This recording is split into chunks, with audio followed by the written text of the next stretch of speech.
is the YourLiveEvent.com Coaches Show. It's presented to you by the Hillsboro Economic Development Corporation.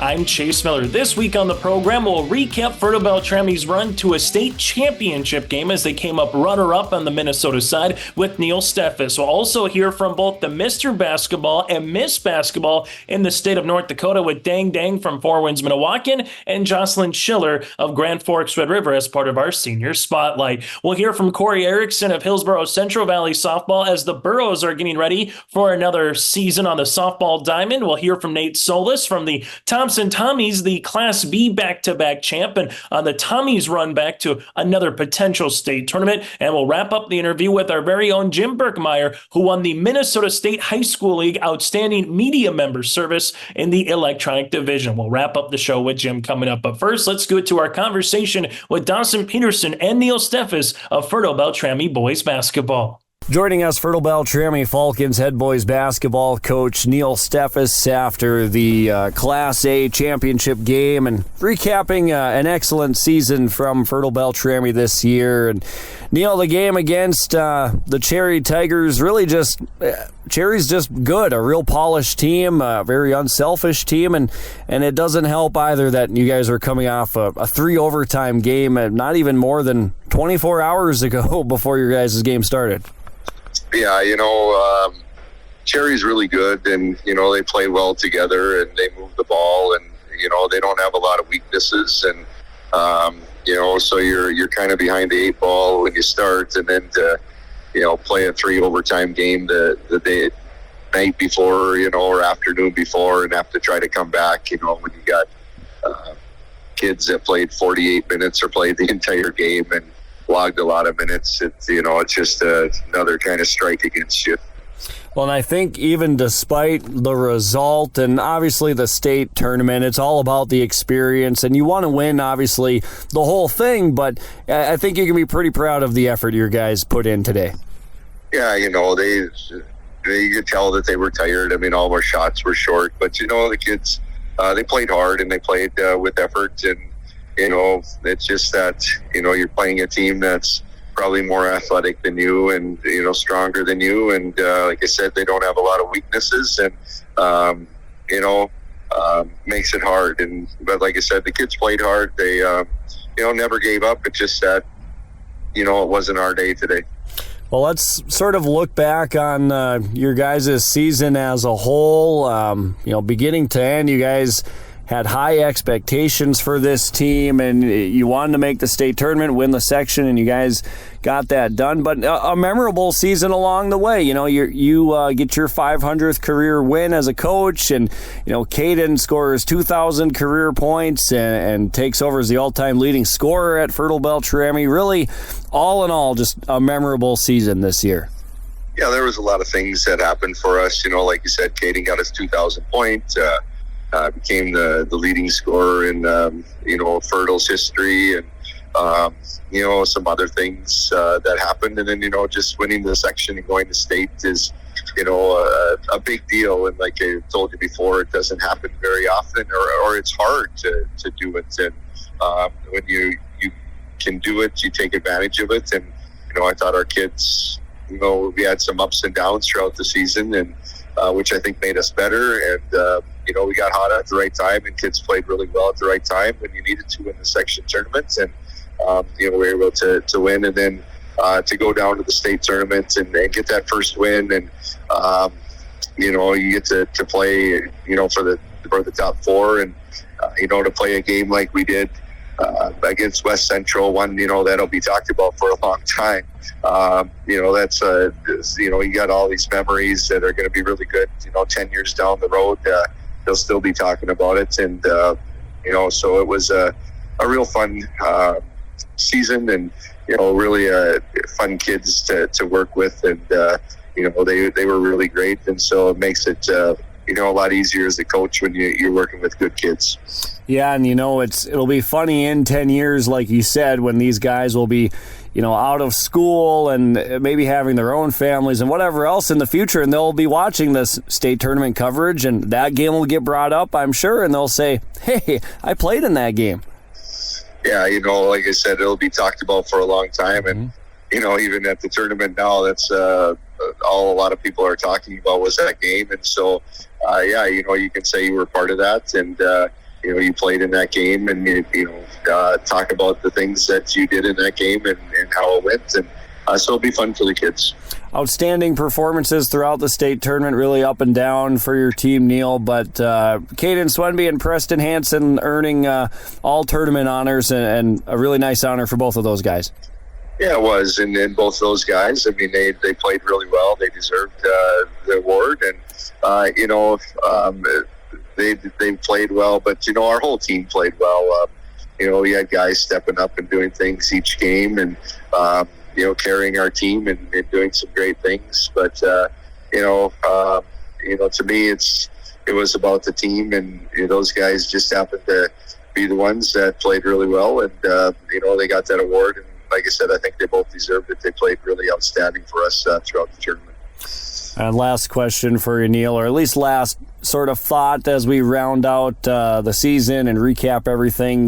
Graduating senior class that has been around a long time and has made a really large impact on this Fertile-Beltrami program and really throughout the school and the community. And I know with Caden winning the AAA award and those other guys too, you guys are graduating some fine young men.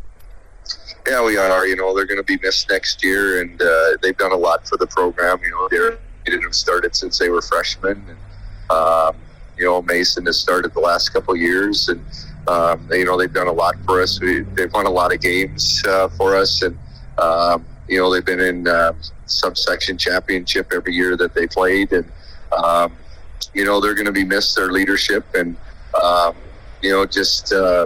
guys that knew what we were doing and how we did things. And I think they were great this year, and with the younger kids. And, I think they did a lot of good things for us as far as, showing the young guys how to do things and how to do things right. And so, they're going to be missed. But, it's like every year we lose them. And, you got to retool and reload. And, hopefully,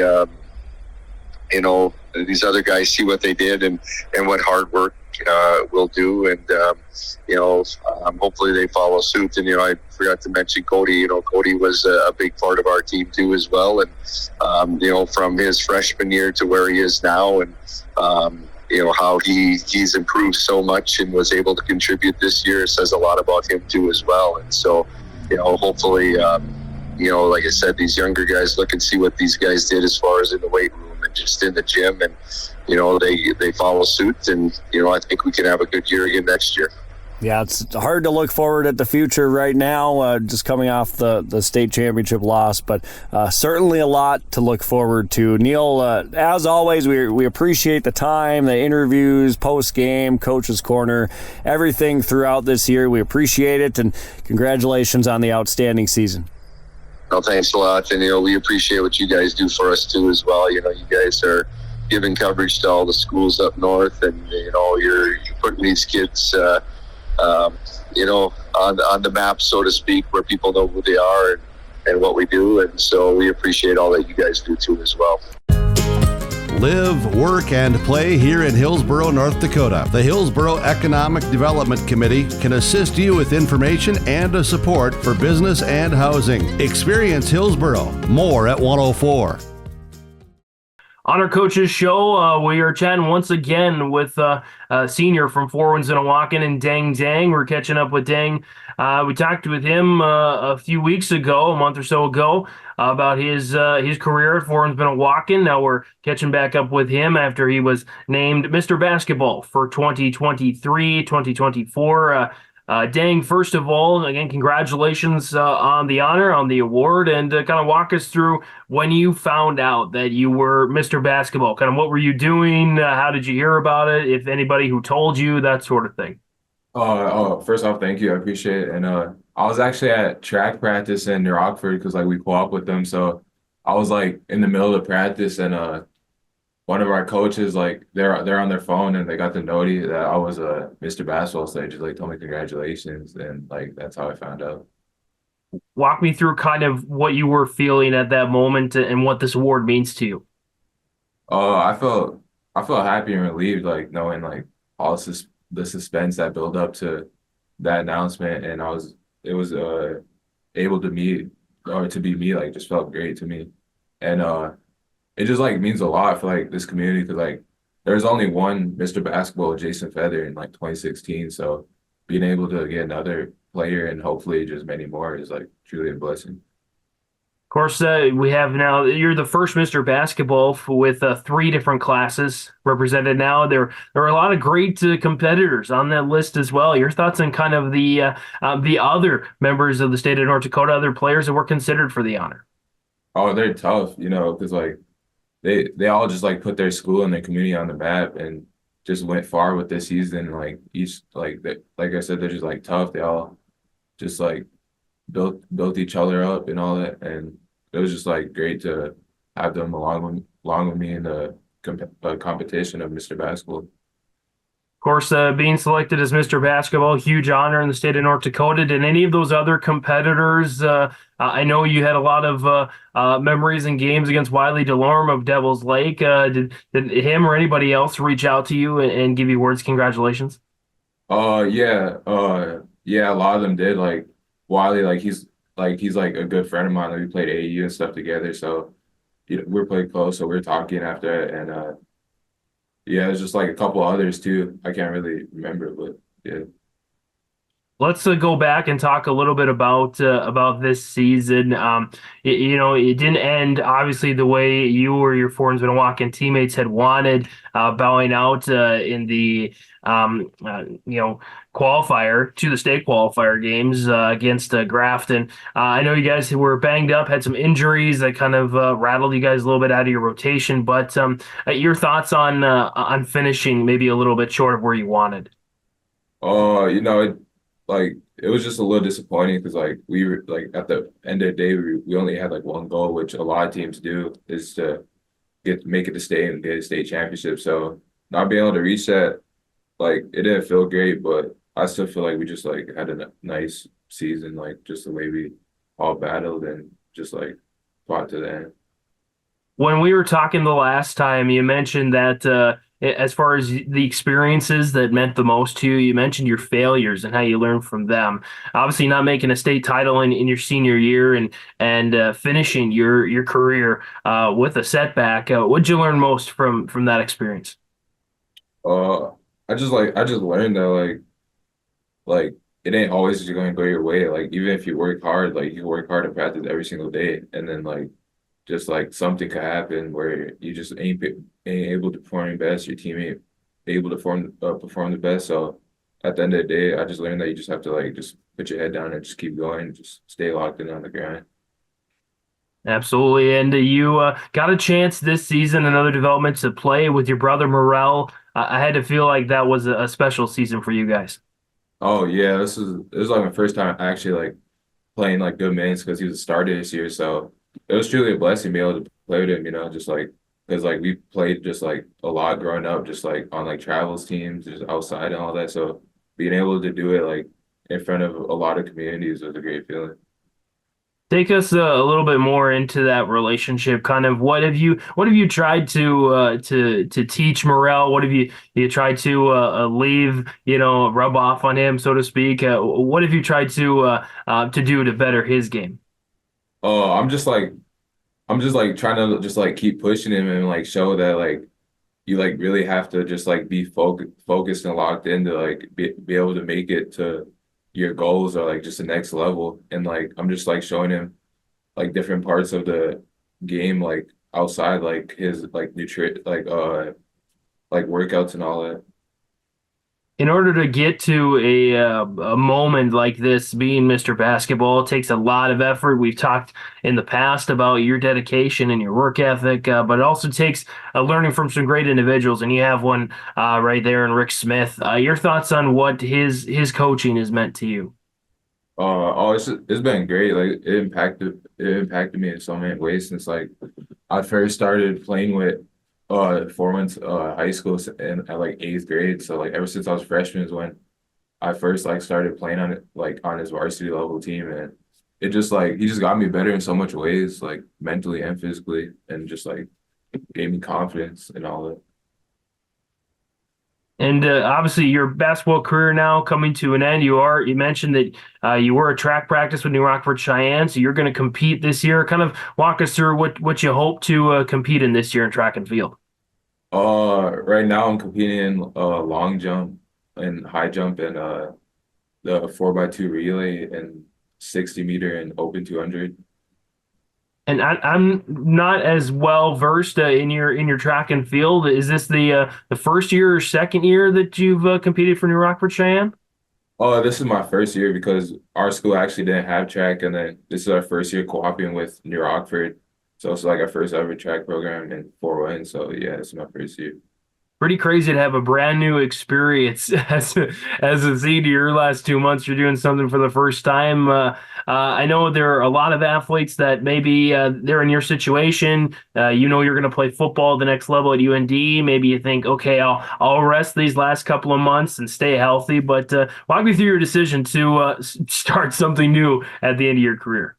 Because like I just love like competition. So just being able to challenge myself and just like going against other type of athletes in the state and just being able to better myself like day after day is what really motivates me to like just like try stuff like track and all. Of course, there's a lot of good connections between New Rockford Cheyenne track and the University of North Dakota. Of course, Bo Belquist coming from there, someone who you may get to spend some time with, and of course Kelsey Belquist, his sister, one of the best track and field athletes the state has ever seen. Your thoughts on getting a chance to add to the number of athletes, competitive athletes that you've been able to partner with?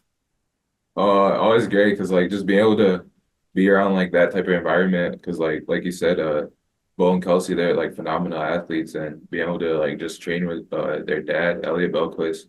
I got trained with him this summer actually, so being able to just like get that type of knowledge and just like see their perspective on like types of workouts and just like the overall very athletic performance is great. Yeah, and you're competing in track and field for the first time. Anything else that you feel maybe left to accomplish, either the academic side or the athletic side, or just in general, before you graduate in May? Yeah, my main goal right now on the academic side is to get valedictorian right now. I'm front runner for the race right now, so being able to achieve that is a great accomplishment. Is there any? This just brings up another question. Is there any like? It's almost like you treat everything as a competition, whether it's the valedictorian or you mentioned all the sports. Is it like that way in the house with like Morel and with the rest of your family? Is getting to the dinner table first a competition, or just anything fun like that? Not really. I'll say we're pretty laid back in the house. Like we ain't really just like rushing to anything or stuff. Like I feel like it's pretty just chill. So that's really your time off. Yeah, that's like most I get to relax. Like I just do like things to help me relax, like watch YouTube and play games like Madden and stuff. Yeah, we talked about Madden the last time, and yeah, and as you're getting ready for college, you're going to have a lot more closer to Madden for real at the University of North Dakota. We talked a little bit about your decision to go there and Bubba Schweiger, but now that kind of basketball is finished and your high school career academically and athletically is almost over, your thoughts on the next step of your journey? I'm really excited for my next step because like it's just like. It's gonna be like the biggest step I took like in my life so far, just being able to transform into a Division I college and athletics and academically. So I just know I just gotta like stay focused and just remind myself of my goal and why I'm there. Absolutely. Deng, of course, again, congratulations on the honor of being selected as Mr. Basketball, and basically the best player is voted on by the media in the state of North Dakota for the boys' side. Anyone else you want to thank for helping you get to this honor, or anything else you want to mention here on the Coaches Show? Yeah, just like I'm pretty sure I mentioned it before, but like just like all my coaches I had since like I first started playing like fourth grade, like they really did a lot for me. They really just like showed me the game and just gave me my competitive nature to like just want to better myself almost every single day and every year. That's Deng Deng, the 23-24 Mr. Basketball in the state of North Dakota, going again as voted on by the Sportscasters and Sports Writers Association, the best male basketball player in the state, a great representative for basketball and athletics and just in general the state of North Dakota. And we know he's off to bigger and better things after he graduates. But Deng, I'm sure we'll see you somewhere on the track and field. And again, thanks for the time and best of luck in your future. All right, thanks. I appreciate it. Joining us now from Grand Forks, Red River, she is the newly minted Miss Basketball in the state of North Dakota. That is Jocelyn Schiller here. And Jossie, for you to be nominated first and foremost, before we talk about you winning and how you found out and the whole 9 yards there, earlier in the week when you saw the nominations for all the candidates that got nominated to the Mr. and Mrs. Basketball, when you saw your name on that list, what did it kind of mean to you? And then as the week progressed, being an all-stater and everything else, how was that week just in terms of after the season for you and some of the postseason awards? I think, seeing the other girls that were nominated with me on that list, I knew it was a really special group. And I think all those girls are really great players. And I think obviously to get nominated, I was really excited just because this is such a special award. And I mean, yeah, as the week went on and then like all state, I just kind of was really waiting for that Friday to come at 4 so I could see what happened. And then Friday at 4, the thing is the next season doesn't start and doesn't stop for an award, right? You got to keep going. So take us through how you found out you were at the indoor track and field meet that was going on in Fargo. Did you know that, okay, my races beforehand, I'm probably not going to be able to know, where you're like, am I going to have my cell phone on me? Then all of a sudden I got to, get to the start finish line and here goes the gun. What was kind of going through your mind Friday afternoon? Well, I knew that the award was coming out at 4 and I knew my race was going to start at 4. So I knew I couldn't really think about it while I was racing. And once the race got done, I saw my mom just kind of over in the stands and I went over to her and then she was really excited and just told me I got it. And I think that was just really exciting. Now that you've had the weekend to kind of take it all in, what's the emotions and what's just everything like, being the first one from Red River to win the award, number one, but number two, all those accomplishments and all those workouts and all those practices, kind of paying off. What was the kind of emotions like throughout the weekend? I think a big thing obviously is being the first from Red River is really cool just because of all the great players that I've gotten to play with and that have came before them. So I think that's definitely really cool. And then, yeah, definitely seeing all my hard work paying off and all my accomplishments that I've gotten, just working hard from when I was in 4th grade till now and definitely just seeing it all unfold. At what point did you think that you had a chance on being an all-stater or Miss Basketball? When you were growing up and you're starting to see some of these awards that kind of come out as all EDC, all conference stuff of that nature, at what point, Jossie, did you say, you know what? I think I can put myself in the running for Miss Basketball. When did that kind of come to mind? Obviously, once I hit high school, I kind of looked at all these awards that there were, and I think it was definitely a goal to try get a Miss Basketball award. And I think especially after my sophomore year, I think I really started to come around more just because I had played with some of these older girls and then I learned from them and got to be more confident and do my own thing more. And I think just getting some of those awards, started getting EDC and All-State, definitely made it seem more realistic to get Miss Basketball. You're state champ, obviously, on the basketball side. You've been able to make state, break some records while you've been at state. Is there a particular record? Is there a particular moment that you've enjoyed most about the success that you've had on the basketball court here, Jossie? I think obviously just getting to play with the group of girls that I've gotten to play with, not even just this year or last year, but even when I was in 8th and 9th grade, just how welcoming I was by all the seniors. And I think that that's definitely one of my favorite things about just being on the basketball court is getting to work hard with all my best friends. And now they've been able to kind of go through it. You go right into the track and field season here. So what's the track and field hopefully going to bring to Red River track and field for indoor and outdoor coming up? What do you hope to kind of accomplish there? It'll be definitely interesting. We lost 2 seniors last year that were both on the relays that we won with, but I definitely think there's some younger girls that'll step up and I'm really excited to see that. And then obviously just see what times I can put down and just see how this season's going to end up, I guess. Is there a particular record, as you mentioned on the basketball side, trying to win some awards or maybe break some certain records that went along the way? Is there anything on the track and field side that you're looking to say, I want to get a PR or I want to obviously make it to state? What are some things that you're kind of going for from a goal standpoint here, Jossie, on track? Yeah, track is definitely very different than basketball when it came to my goals, just because I kind of knew so much more about basketball. Track, I don't really know. I guess obviously the races I raced last year, I'm really excited for, especially like the 400, just to really want to try to get back to state. And obviously it'd be nice to repeat that one. But I'm just really excited even for our relays, just to see who is going to step up and see how those go. The one thing when it comes to going back to basketball here, what's the one thing that's more challenging that you developed into? Is it scoring at all three levels? Is it, playing really good defense that leads to steals to offense? Is it rebounding? What's something that you've kind of just continued to see yourself improve upon that maybe was challenging as a freshman or sophomore that you feel like that you've kind of accomplished at least, moving forward into that collegiate game once you get to the fall? I definitely think my defense has gotten a lot better from when I was younger. And I mean, the defense for our team led us to offense, which definitely helped out. And I think some of the biggest things is the last few years, just getting stronger and, getting the steals and being able to get in there and rebound with people and offensive rebounds and just getting the most opportunities we can on offense then.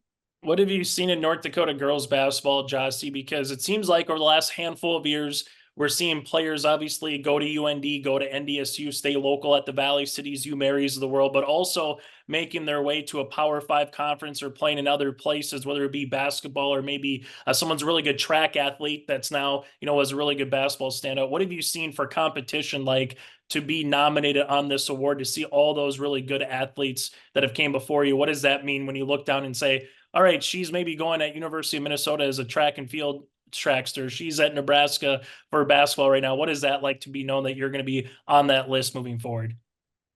I just think it's obviously a big representation of what I've done and the hard work I've put in. And I mean, all these girls all around North Dakota are doing that too. And I think it's really special just to see all those girls going places like that, just being in a smaller North Dakota and not some of these bigger states. So I think that's definitely really special, just to see that everyone is really working hard and it's paying off.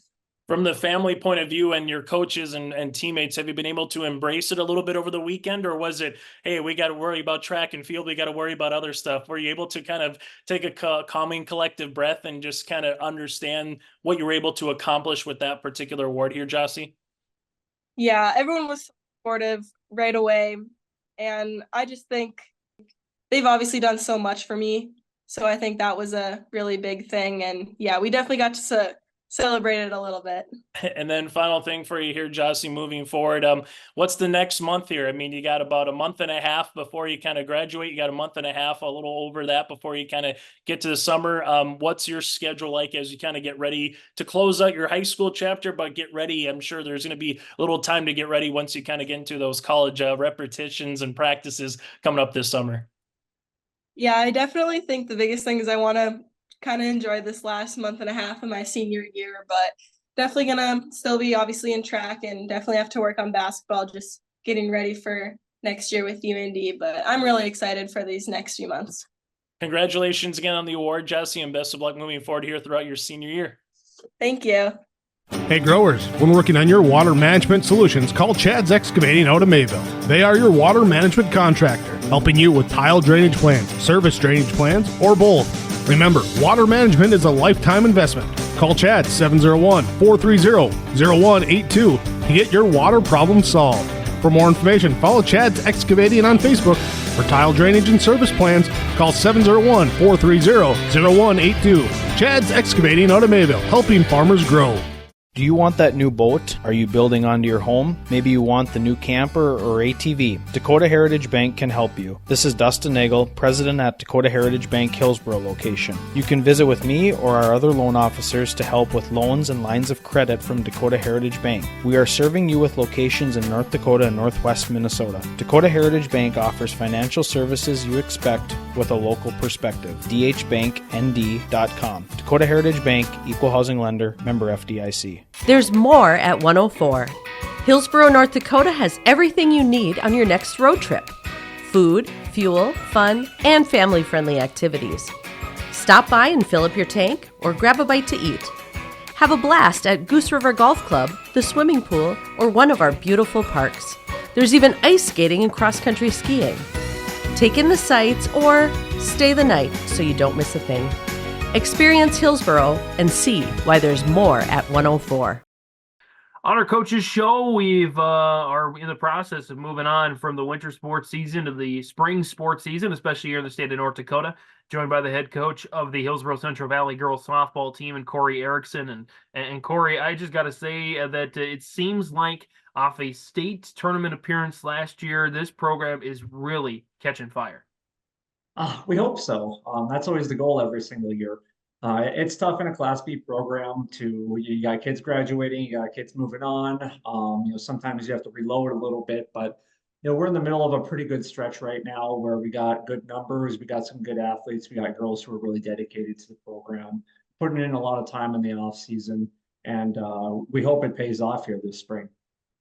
Of course, making it to state last year, I believe for the first time since 2019. I feel like that probably maybe re-energized not just the program, but the players involved in it.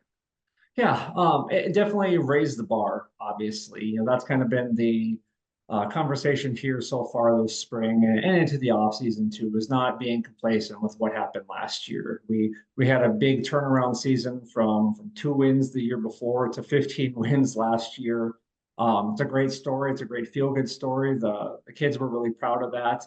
Then I kind of felt like we underperformed maybe a little bit at the state tournament. We finished 6th, and we played tough. But I'd added up the number of strikeouts we had. I think we ended up with 39 strikeouts it was 39 strikeouts at the state tournament in 3 games. So I'm like, well, obviously we need to go back to the drawing board a little bit and work on some stuff here for this next year. So we don't get caught into a situation like that where we're relying on our pitchers, because we graduated a very good pitcher last year. And we got some younger girls taking over for the pitching reins for us this season. So we know that our offense is going to need to be better. Our defense is going to need to be a little bit better. So that's been kind of the goal, and the girls got motivated last year to go do it.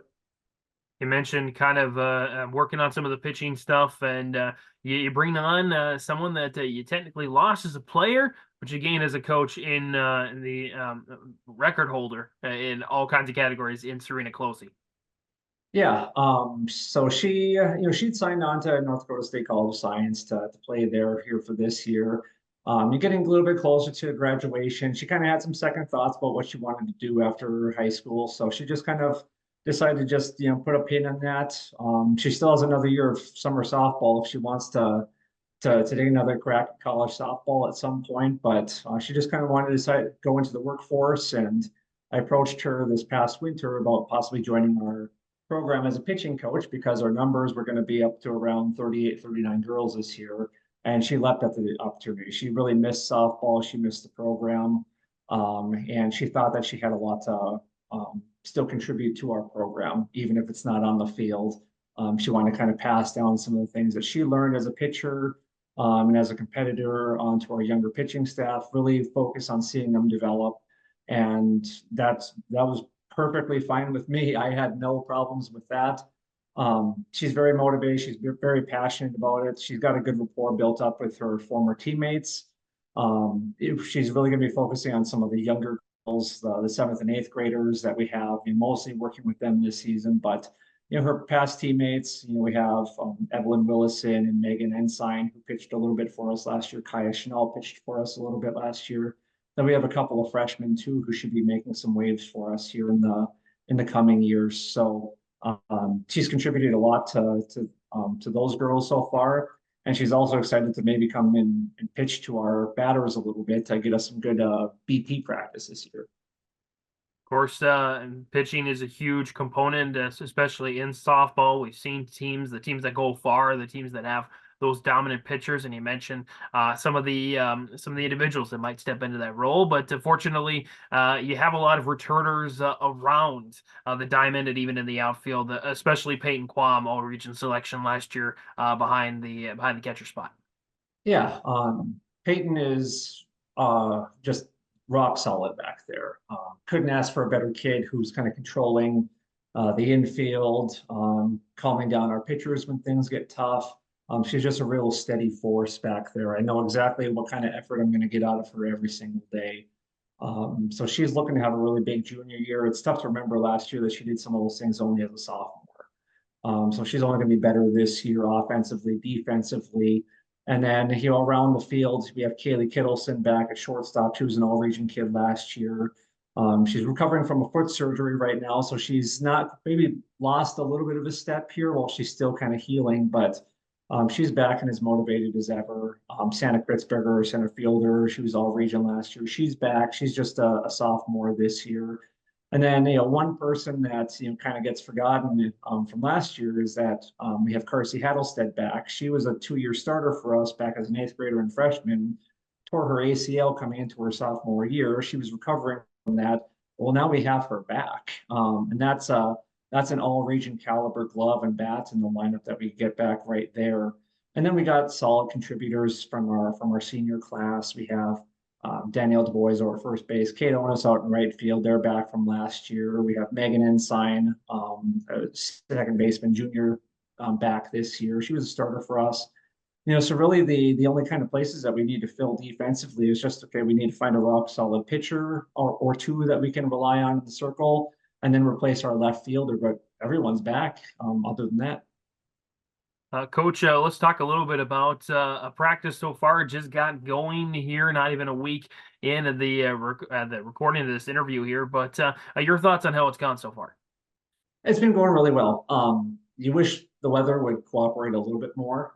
It's frustrating. We had a conversation at the coaches meeting last year at state. A bunch of the coaches were at state. We talked about, do we want to approach the activities association about maybe pushing back the season a week or two?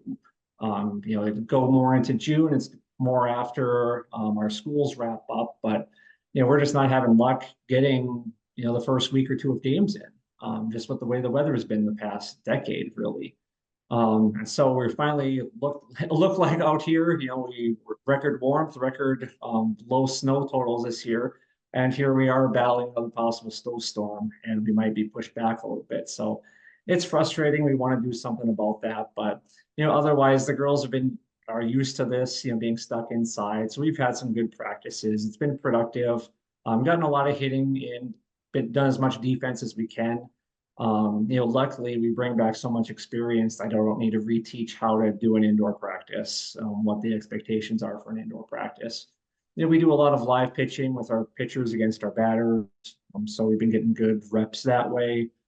Trying to treat it as much of treat practice as much like a game as possible here, just to keep their intensity and their competitiveness up. So practice has been going really well. We're settling in on a couple of pitchers that we think we can rely on in the circle here this year. I don't want to name names yet, but we haven't gotten that far. But we're feeling pretty good about some of our pitchers, and we think that we could surprise some people possibly this year. We still need to do it. We need to get on the field and execute. But I have a couple of girls I think could turn some heads and surprise some people this season once we get out there. Of course, our favorite words when we look at anything spring sports related is weather permitting. And weather permitting, you've got a great schedule. In fact, you've got, of course, your healthy complement of Region 1 teams, a couple of crossovers, state crossovers, one in Fargo, of course, one in Minot. And then you've got a couple of Class A schools on the schedule in Davies and Horace, I believe. Your thoughts on the schedule this year? Yeah, and Valley City. We're supposed to play Valley City to lead off the season, and we'll see if that happens. It's supposed to happen on the 5th. We lose most of our upperclassmen. They're going on a trip to DC here this next week. So we had to kind of push things back, but it's looking like it's not going to be any problem with the weather. We have Valley City to lead things off, and then we get right into Region 1 play that next week. And, Central Cass, Kindred, they're going to be super tough again. Central Cass graduated Tori Richter, Katie Sinner. They're two great competitors for them.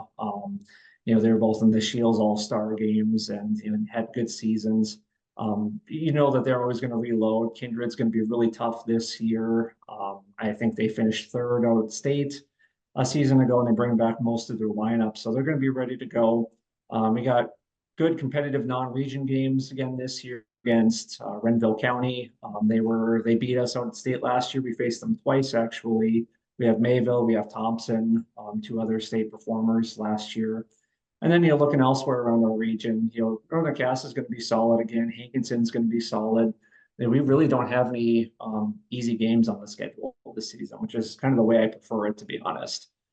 So I think we'll be well tested once we get into the postseason, and I think that it'll be a good test for considering how many returning starters we have from last year. And Cory, as we kind of mentioned this a little bit at the top of the interview, but it's always nice when you have former members of your program doing well at the collegiate ranks and beyond, and the likes of Sage Forsyth, of course, we know very well, of course, know Mark and out of Valley City State, and Mackenzie Iverson at Mayville State. Your thoughts on just how that helps the program grow even more? Well, one thing I'm really proud of is, Sage Forsyth, she's having a great season there at Valley City. I think she had 3 home runs in one day earlier this past week. So I'm really happy for her. Their team's doing a really good job. And I think some of her success has kind of led to some interest in other girls in our program who are coming up. Mackenzie Iverson's having a great solid season. She's being looked at as a real leader on that very young Mayville State team. And she's doing great things this year for them. And one thing I'm really proud of is that Mackenzie also coaches our 10 and 12U kids in the summer. She coaches with me for that. So, our kids have great role models to look up to, the girls who have graduated, and girls that are contributing to their universities. They're not getting in trouble. They're the leaders on the team. They're involved in their campuses. They're getting, they're going to be very successful in their adult lives. Those are the kinds of kids I want our younger girls to really look up to and admire. So it's been huge for our program, seeing those girls go on and have success at the college level. And the coaches that we have back, we have Tim Spurgeon, who's a former Mayport CG head coach. He's coaching with us this year, second year. Molly Knusfake, she was a 2020 graduate of ours. She was recruited to play college softball, but decided not to. Kind of like the same situation with Serena, but she's back coaching with us too. And then we have Serena. So we have a lot of very strong adults, very passionate adults who have been through our program or are still contributing to our program. And I think that's a good, big part of why we have the numbers that we have and why we, should have a good run of, at least 6, 7, 8 years here, where we can be pretty competitive at the state level. Cory, anything else you want to mention as we get going with spring softball 2024 at HCB? No, I can't speak highly enough of the caliber of coaches that we have in our area, the umpires. It's so nice going to games and having such a good relationship with the other coaches. We're competitive. We want to beat each other, but there's a lot of mutual respect there.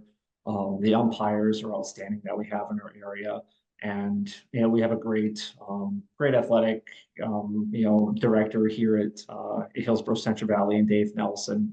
He's really been 100% behind us and getting us where we need to be. So, it's been a real community effort to get our kids up to this level. And, now it's up to them.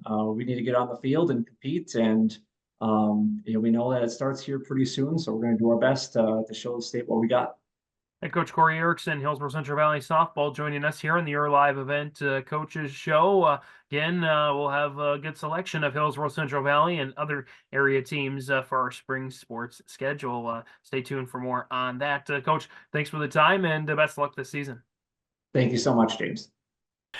Joining us now from the Thompson Tommies, he's the head baseball coach. That is Nate Soulis here as we welcome the month of April coming up around the corner, which hopefully means opening day. The first couple weeks don't get hindered by weather as they have been the past couple years. Soulis, let's start there before we kind of get into the season and who you guys bring back from another state championship team. I've been asking coaches this, whether it's on the Coaches Show or just, in general, what's it like seeing a 50-degree day? Then you go outside and you see some snow, but then you look on the forecast, there should be 40s and 50s again. So how does that, mentality change compared to, there's 10 feet of snow on the ground and you're probably not going till May the 1st here this year, Nate?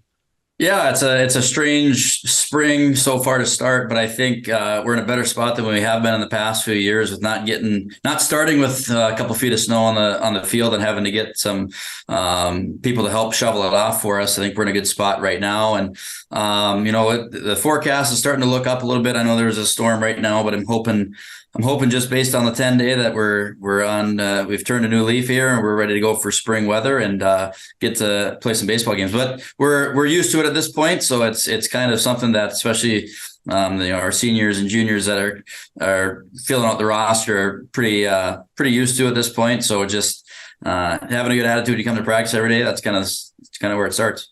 Thompson baseball, no doubt about it. It's been the standard when you take a look at, the state of baseball in North Dakota, 6 of the last 7 years, not including COVID year where we didn't have a state tournament. You found a way to be in that championship and back-to-back years that you've been the state champ here, Nate. So what's the mentality? What's the message to this group of guys, freshmen through seniors that are going to be on your roster this year? Has it changed at all? Or is it, hey, we know we got the bullseye on our back. We know teams are going to be coming for us. What's kind of that message as you kind of get into the season?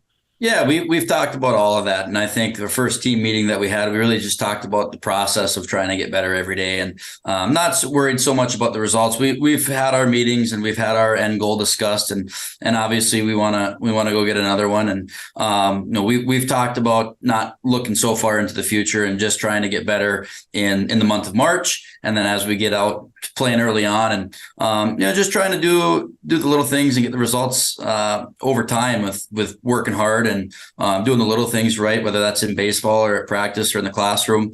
So that's just kind of where we're at right now. And, we've talked about, of course, we're going to have with the success that we've had, we're going to have everybody's going to give you your best game. And we know that. And, I think that's been good for us in the past years, because I think it gets us ready to go. And, the older guys, as they get older and mature and become leaders a little bit more vocally and of course by example, I think they understand that and they can share that message with some of the younger guys that maybe don't understand, what that can be like. So we've certainly talked about it, and, it's just about coming to the gym right now every day and getting better that way. And as soon as we can we've been outside, but as soon as we can get outside consistently and do it that way, then that's the plan ahead. When I look at the roster for you here, Nate, a lot of guys that are going to be familiar with Thompson athletics or Thompson baseball, a ton of upperclassmen, but the seniors here with Brody Gibson, Braden Wolfgram, Drew Overby, and Jordan Gustafson. What do you hope that senior class kind of provides as those senior leaders once you kind of get into those, games in April and May?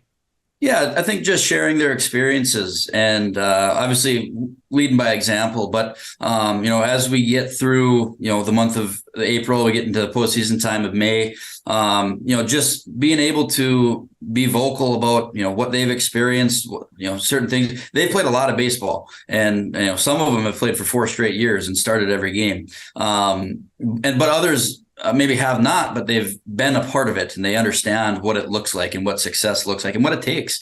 So I think they're a tremendous voice. They're kind of an extension of the coaching staff at this point with, how many years of experience they've had. And it's a tremendous asset for us, for them to, be able to explain to whether it's a junior, sophomore, freshman, kind of what we're looking for and how you approach practice and how you can approach games and, being able to be fortunate enough to play Thompson baseball.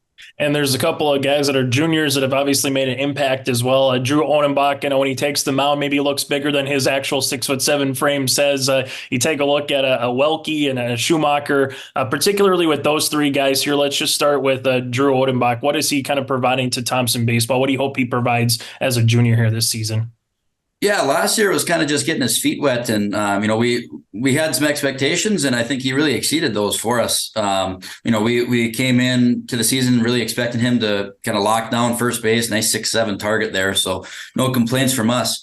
And giving our infielders a little bit of cushion to make a throwing mistake or leave one in the dirt, he can usually pick them pretty well. So that was kind of his main priority, I guess. And then, as he got on the mound and got a little bit more comfortable and really pitched some big time innings for us late down the stretch last spring and then into the summer as well. He's only going to consistently keep getting better because of that experience. I think all the tools are there. He comes in, he puts the time in. in the off season, and whether that's playing fall ball or just coming in to the field during the summer and springtime outside of practice hours. So, we're looking for him to take the next step on the mound and be able to pitch, some more consistent innings for us. I think we had a, good thing going last year with Wolfgram and Burbridge, who kind of were the horses on the mound, and just kind of with the shortened season, it was pretty tough to get some guys consistent innings. And I think he's coming in with the expectation that he's going to be one of those guys for us, and hopefully we'll be able to deliver. And then same kind of question, but with Welke, what do you help he kind of provides this season in terms of where he's at in the order, where he's at, in the field moving forward here, Nate? Yeah, he progressively just got really, really good, really consistent clutch last year. I think a lot of our big time at bats were from him, and for whatever reason it seemed to be that there was always 2 or 3 guys on when he came up, and that was a great problem for us. He's gonna have a little bit more on his plate this year, being DH last year. He's gonna catch for us this year, and he's done that in the past few years as at the JV level, and it's a little bit different now. You got to be able to work more pitchers to consistently call a game, see what they like, and I think that's kind of where his game is going to really grow this year for us, and hopefully give us a really good defensive effort behind the dish. And I think he's going to be the same consistent hitter for us that we had last spring and summer as well, and we're excited for that. And then Thomas Schumacher really blossomed into a pretty good shortstop. Not that I'd say that he wasn't, but I think there was early on there was a little bit of struggle, and he just consistently got better through experience, through a little bit of failure, and just came in and kept working hard, kept at it, and didn't really change much of his approach, just kept working and kept his head down, and he had that thing locked down by the end of the spring and played a great state tournament. And his bat's going to continue to be a weapon for us, and of course on the bases as well as he has been in the past years. So we're really excited for him to take the next step in his overall development too. And we're pretty fortunate to have all 3 of those guys, and other juniors as well that we didn't mention, the Muses of the world, the Tices, the Beelans. So we're really excited to get 8 guys back from last year's team and see what we can accomplish this year. I know you guys have always been wanting to get competition, whether it's in Minnesota, North Dakota, wherever you can find games, early on the year here, Soulis. And the one thing too is I know you got Central Cass Langdon coming up again to Thompson for a triangular. I know you're making your way to Shiloh and playing some teams. What does that do for a squad, whether it is April 10th or May the 1st, when you see some of these teams that you might see, in postseason play if you're fortunate enough to get back to a state tournament in the Buffalo City this year? Yeah, it only makes us better. And we talked, like we mentioned before, we're really process based right now, and the results will come with that hard work and coming to practice every day. And I think that we've traditionally had a tough schedule, and I think that only makes us better. We might lose 1 or 2 through that stretch. And like I said, it helps develop a little bit of depth, see what you have, and see what pitchers can step up in a big game. Because when you play those consistently, you're obviously going to need more and more arms. And we really like where the depth of our pitching staff this year. That's going to get a little bit more experience on the mound, and be able to you look at three seniors that pitch that had good amount of innings last year, and then of course juniors as well that are going to come and step up. So we're really excited about our pitching staff, and when you have that depth, like you said, that is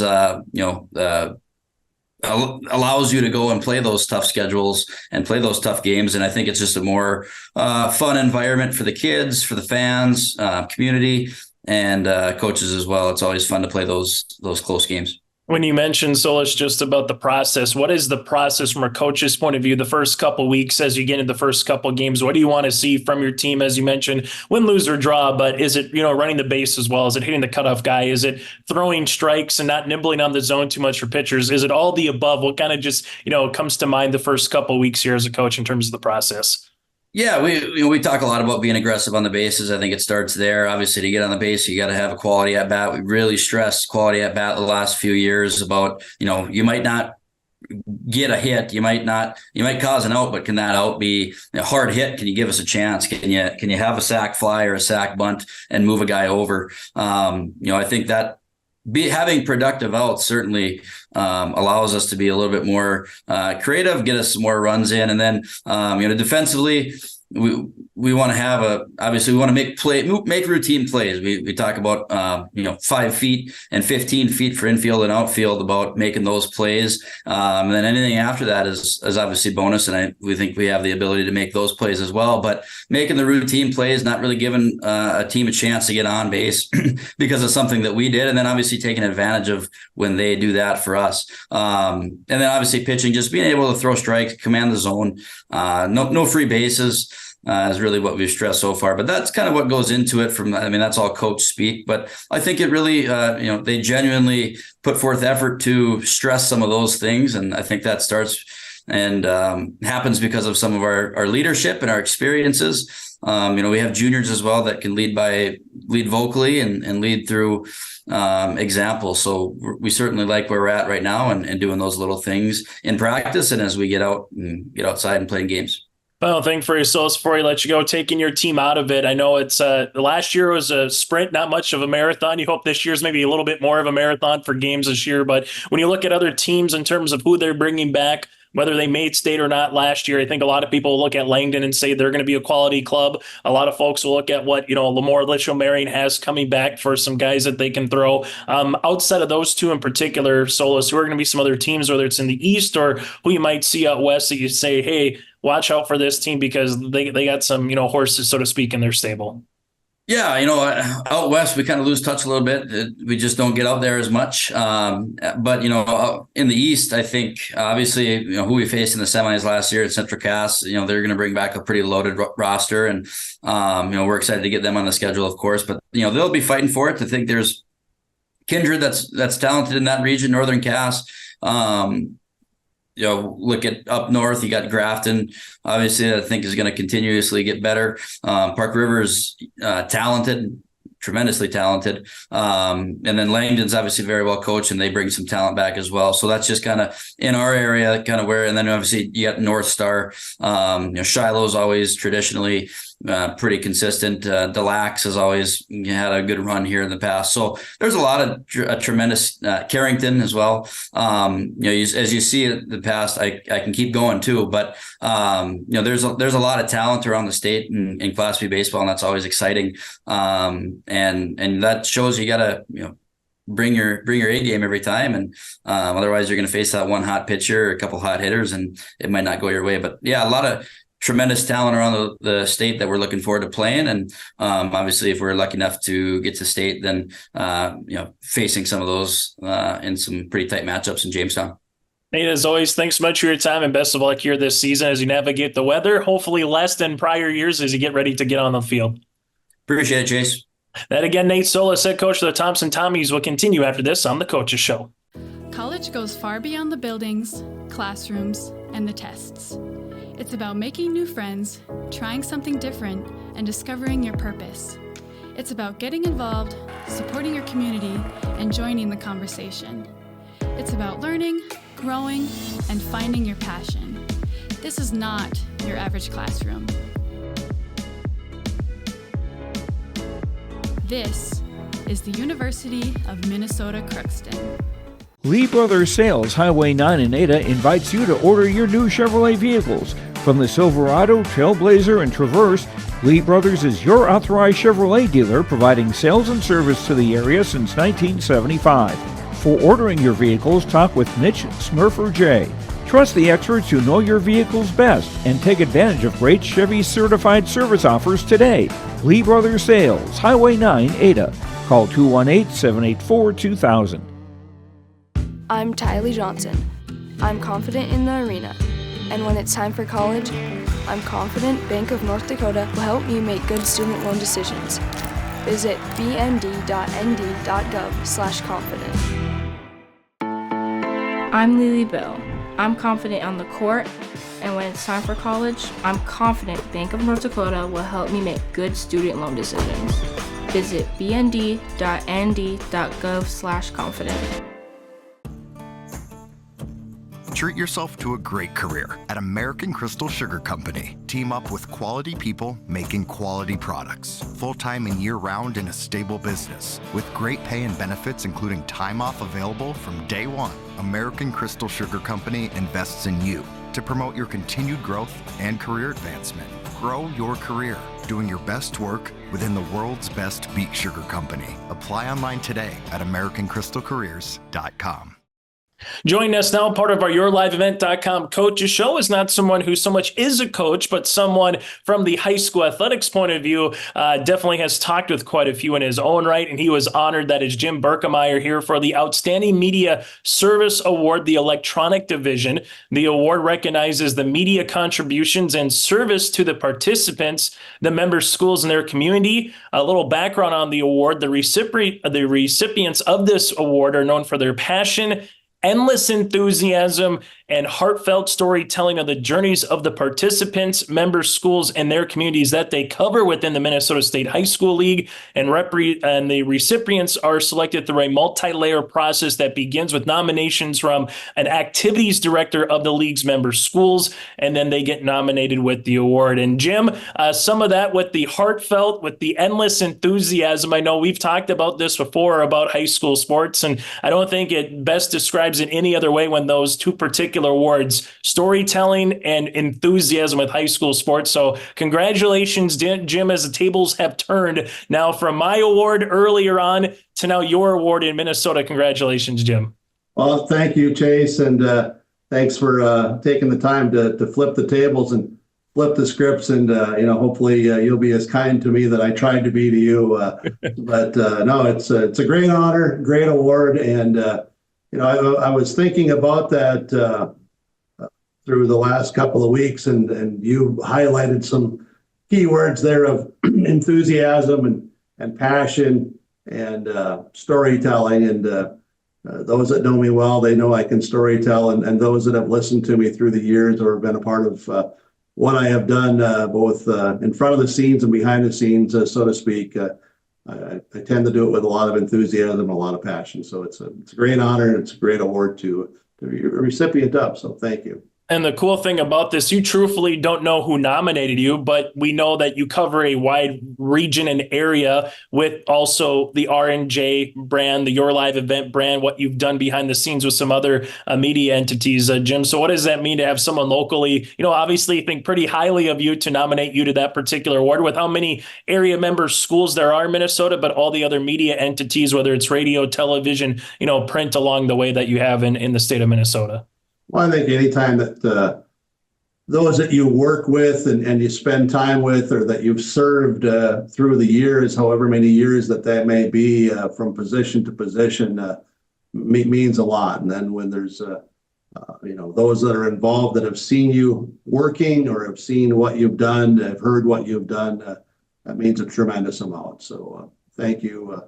Thank you to those I've had the opportunity to work with, in recent years and over the 40 plus years, the last 37 plus here in Ada. So. Let's go through some of the people. When you win an award, you have people that reach out to you. Anyone in particular that you haven't heard from a while, that maybe you did their games when they were, a basketball player in Ada, or someone that were a coach that you were speaking with on a coach's corner, as an example, on a weekend or a weekday? Was there anybody that, kind of reached out that you maybe haven't heard from or seen from in a while, that's like, hey, pretty cool to have a full circle moment in terms of you on the broadcasting side to them on a coach or a team or a player side, Jim? The first that would come to mind would be when it was shared through social media, and one of the comments came from former Winds-Minnewauakan football coach, Hall of Famer Ken Bauman.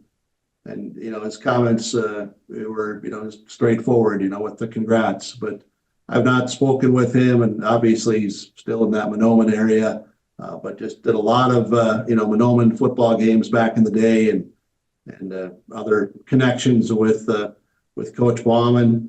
Also, what was, all of the others that, have congratulated either through social media or other forms of communications or in person. And then on Saturday at Williams Arena, to have a former athlete from Ada Borup School as to what they graduated from before it has now become Ada Borup West.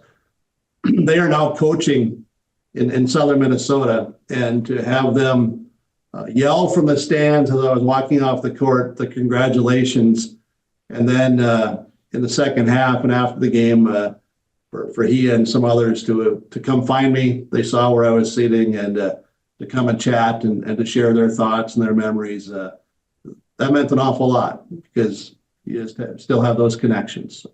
And the one thing is, we hear in coaching, they say it's a small circle, and it's a small circle in media too. You go to a couple of banquets, you go to a couple of broadcast association members, retreats, if you will, at gym, and able to kind of see some of those people that you've worked with for quite some time. To get nominated to an award like this with the state of the Minnesota State High School League, how much is it behind the scenes, a tight-knit community with what you do with both the Minnesota State High School League, but also Minnesota Broadcasters Association? What's kind of the curtain behind the curtain, if you will, that people don't get to see on a day-to-day basis, that you get to, enjoy what you get to do from an 8 to 5, going out, being on the sidelines or calling a game, or just kind of some of the stuff that people don't get to see in the media in terms of what the media can do for local area towns that they cover, Jim?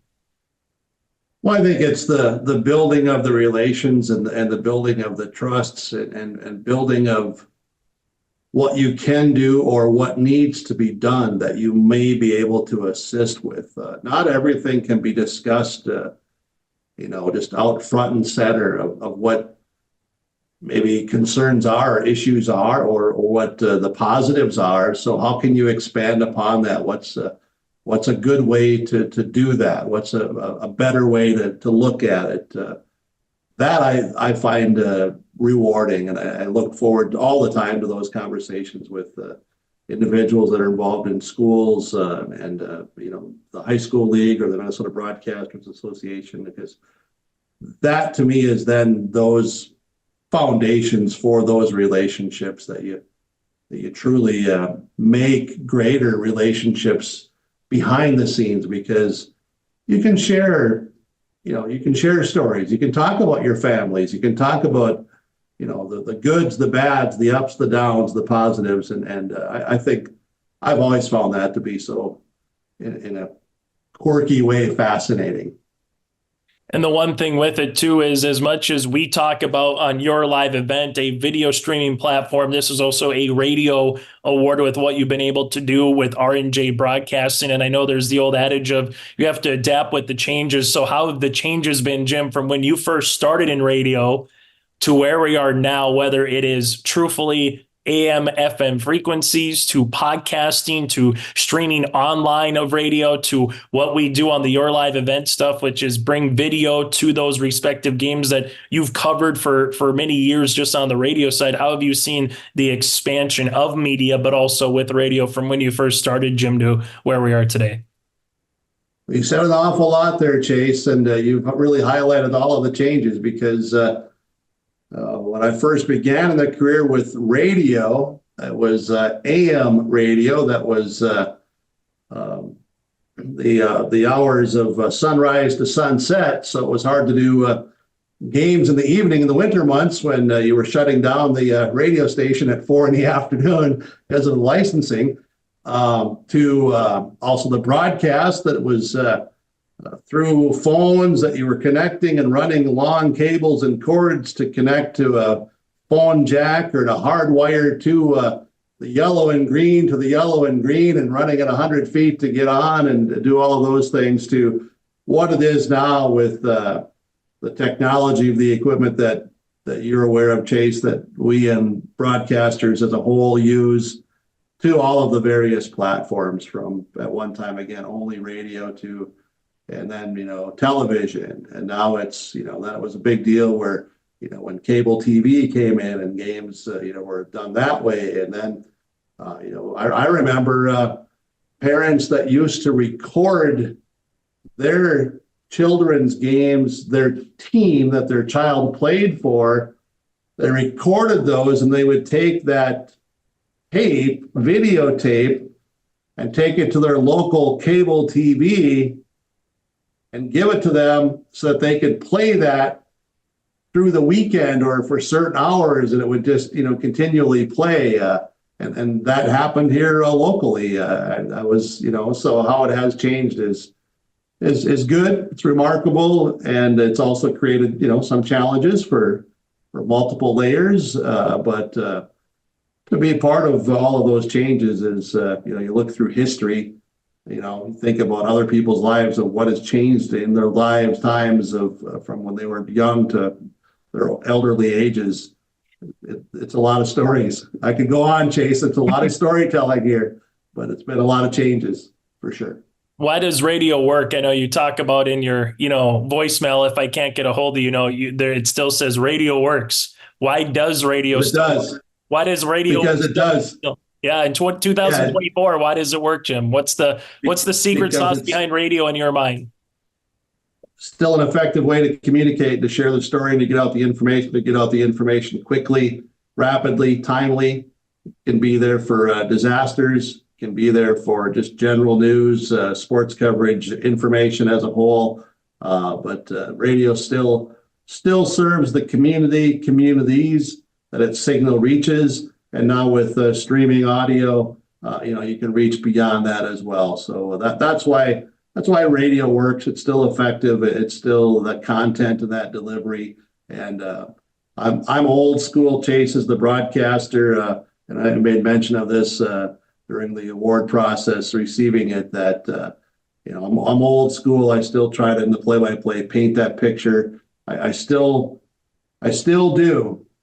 Honestly, I still do see people in my eyes that talked to me when I was a young broadcaster, and they had said to me that they had read or they had heard that if you do this, or 2 hours after the game, you can still visualize this play in your mind, or you're repeating that play-by-play when you're driving down the road the next day. If you can still remember all of that in your mind, then your listeners, they did as well. You painted that picture so they could clearly see what was taking place on the floor, the field, wherever that game was being played. Is there a particular story? I know you said you got a bunch of them, so I won't necessarily. You don't have enough time, Chase. Yeah, I won't say floods. I won't say news. I won't say sports in particular. But when you think of radio, Jim, whether it is with this award, with servicing the local communities of what R&J Broadcasting is able to do from a high school or prep sports standpoint, to maybe there's a different story. When you think of radio, when someone asks you one particular story that comes to mind that best describes radio, Jim, of what you've been able to do, where does it start, or what's one of the many stories that comes to your head first? For me personally, reporting on natural disasters and the high school sports as a whole. And amongst that, there are several books and chapters that could be written of individual games or individual disasters, but I'll just generalize it. Those two categories for my career have been natural disaster reporting and high school sports as a whole.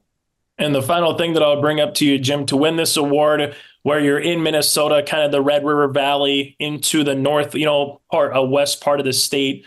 Obviously, Minnesota is very big, where you can go to Duluth, you can go down to Rochester, and everywhere in between. But last thing, to win this award where you're at, where you've been for with Ada and that community and the surrounding communities, the Fertiles, the Norman counties, the Monomans of what R&J Foston has been able to do, International Falls, Brainerd, with your thumbprint. What does it mean just to be recognized one more time with all the work that has been kind of put in, behind the scenes, so to speak, and obviously on the mic when you have your BS with Burke and some of the other stuff that you have, throughout the week and throughout the months? It just means a lot. It means that people recognize the work that you have put in. People recognize what you've attempted to do or what you have done throughout not only 3 months or 6 months, but it's through a career. It's decades. And that's what means the most to me as far as receiving the award and to being recognized by the high school league of serving those schools, because you don't just do the game. If you're doing it correctly, in my opinion, you just don't do the game. You're doing the game with the community in mind, with the families in mind, with the area in mind. And it's not only about just this one team or this one player, it's about everybody that's involved. I've always tried to do that. I think I have done that for the vast majority of the time. And to be recognized for the work that you're doing for those member schools of the State High School League, that's what means a lot to me. That it's not just a town or a school or a team. It's in general of everything that you've covered.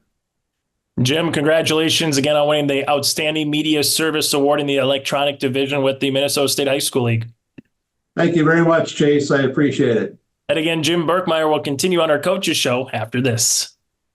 That does it for this week's version of the YourLiveEvent.com Coaches Show. It's presented to you by the Hillsboro Economic Development Corporation. Join us as we'll have a couple more shows in the month of April as we'll continue to recap what happened in the winter, preview what's coming up in the spring. That and more is still to come next Wednesday here on the YourLiveEvent.com Coaches Show at 7 o'clock. I'm Chase Miller. Thanks so much for tuning in.